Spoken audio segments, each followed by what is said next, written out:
সবাইকে আসসালামু আলাইকুম।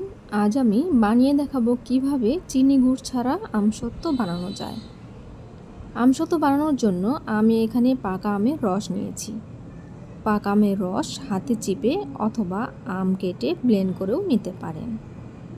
আমি হাত দিয়ে চিপে রস বের করে নিয়েছি। আমের রসগুলো জাল দিয়ে ঘন করে নিতে হবে। এতে সামান্য পরিমাণ হলুদ অ্যাড করে নেবেন, কালারটা ভালো দেখাবে।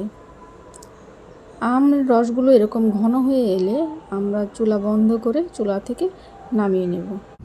ঠান্ডা হয়ে এলে আমরা একটি ট্রেতে পলি বিছিয়ে সেখানে ঢালব।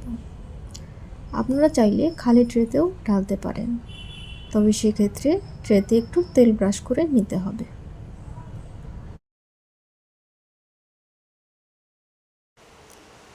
এবার রোদে দিয়ে দিচ্ছি। রোদের তাপ বেশি হলে একদিনই হয়ে যাবে, আর তাপমাত্রা যদি কম থাকে দুদিনও লাগতে পারে। এবার একদিন পর ফিরে এলাম।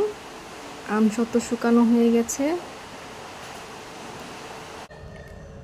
আমসত্ত্ব থেকে পলি আলাদা করে নিচ্ছি। ভিডিওটি ভালো লাগলে লাইক, কমেন্ট, শেয়ার করুন। আর আমার পরবর্তী নতুন কোনো ভিডিও পেতে চ্যানেলটি সাবস্ক্রাইব করবেন।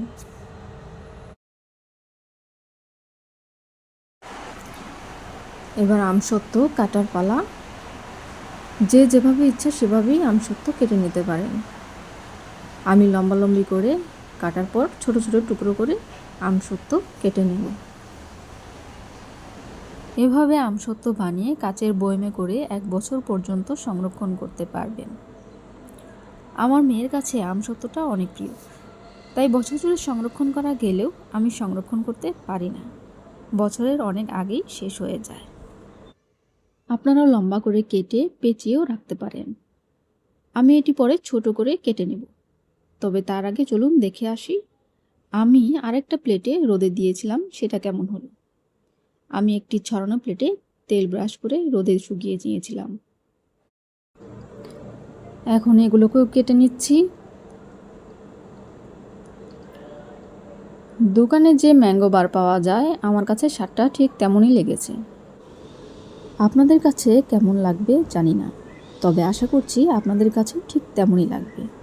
বাসায় বানিয়ে খেয়ে কেমন হলো তা কমেন্টে জানাবেন। এতক্ষণ ভিডিওটি দেখার জন্য ধন্যবাদ সবাইকে। ভালো থাকবেন।